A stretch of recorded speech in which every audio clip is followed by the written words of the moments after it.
for best results, guys, how I like to apply it is, as a first layer I add a base layer, right, of a transparent, a sheer nail paint. Then I apply my usual nail paint. Generally I prefer 2 coats, but if you just prefer to apply 1 coat, if you don't prefer like a highly pigmented look on your nails, you may just apply 1 coat, so to say.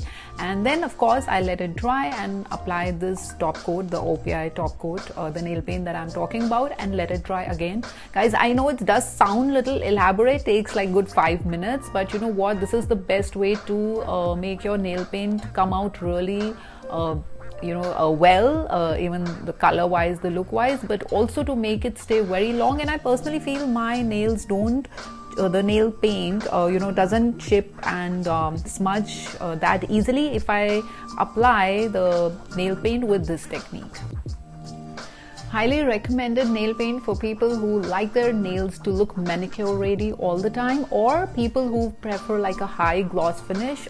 Alright guys, that's all from my side for today. I'll see you again with yet another useful video.